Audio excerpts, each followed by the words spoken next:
Hello, and welcome to your second Classlink video.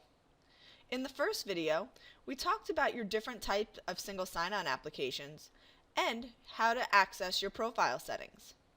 This video will be more about how to customize your Classlink screen. The first thing we're going to show you is how to update your password. Now remember, these are for those applications that ask you to enter your username and password that very first time. We showed you in the first video that you can update this in the profile settings. There is another way. You can go to an application and right-click and go to Update Password. You can either edit your username and password right there, or you may have to hit Edit under Action. Now I can change my username or my password. I can even click on the little eye symbol in order to see what my password says.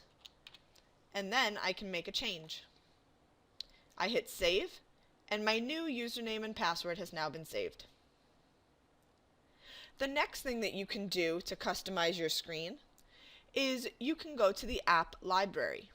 This will allow you to add new applications to your desktop. At the top left-hand corner, there's a plus sign. This is how you'll get to your app library. If you see an application in here that you would like to have on your screen, you would simply click Add. You can search for an application at the top right-hand corner, and at the bottom you can go through your different pages. And if you see an application, you can hit Add. The next piece that we're going to show you is your school district's library. That is going to be the library that has your school district's name. From here, you can also search through applications to add them. The last thing we're going to show you is the Add Your Own App button. Maybe you find a great website that you would like to have on your desktop, and almost like a bookmark. You would click Add Your Own App. From here, you can enter the name of the application, and you can enter the website. You can even change the icon and search for one to match your application.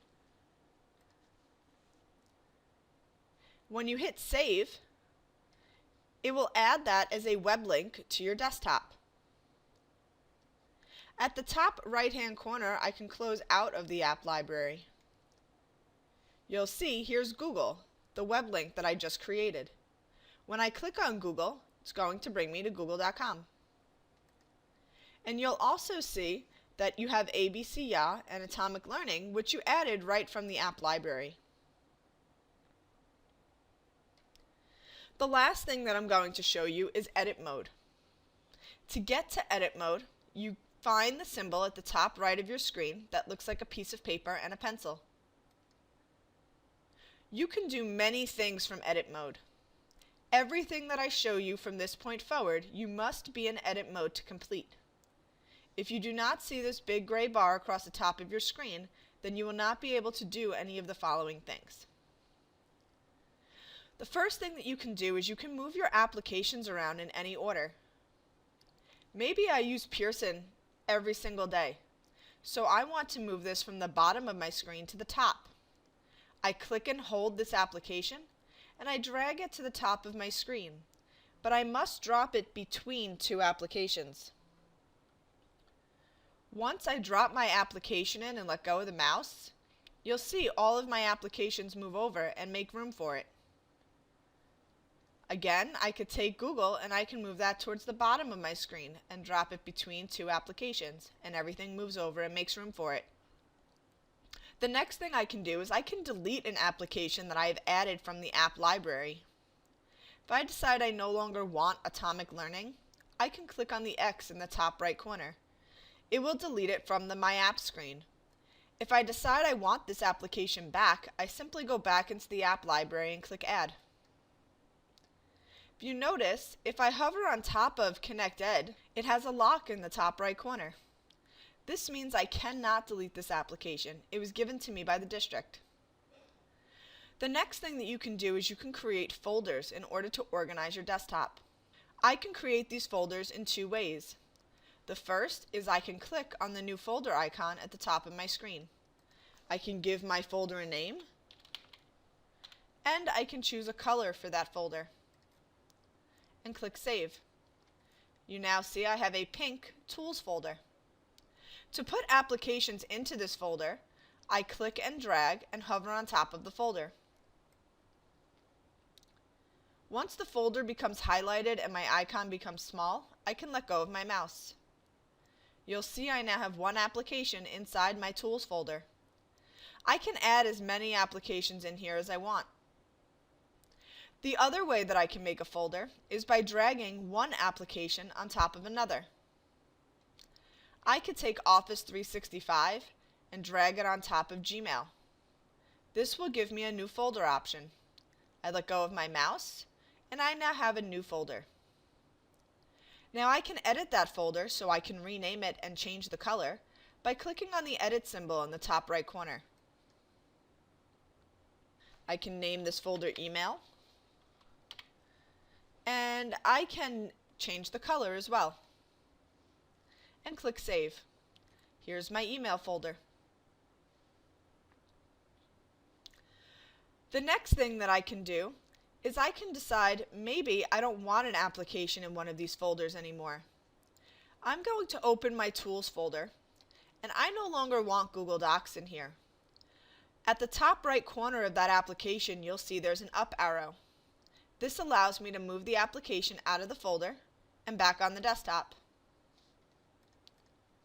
Here is my Google Docs application. I can also completely delete a folder if I no longer want it. I do not have to empty the folder to delete it. I simply hover over the folder and click on the X in the top right corner. This will delete the folder and move the application back on my desktop. And here's Evernote at the very end. The next thing that I can do in edit mode is I can change my icon style. I can make it go from square to round. I can change my icon size from small, medium, or large. I can change my font size from small, medium, or large. I can change my theme here right from edit mode. Maybe instead of red, I like purple. You may also be able to change your wallpaper if you're allowed. And remember, we were able to do these last two things right from our profile settings as well.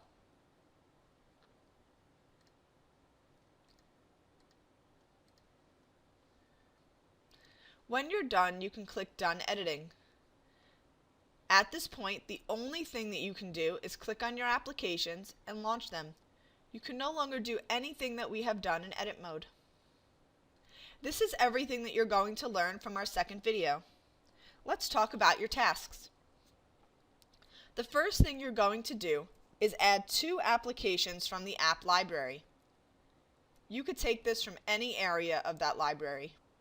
The next thing you're going to do is go into edit mode. From there, you're going to create at least one folder. You can do this using any method that we have already shown you. You will make sure there are at least 2 applications in that folder.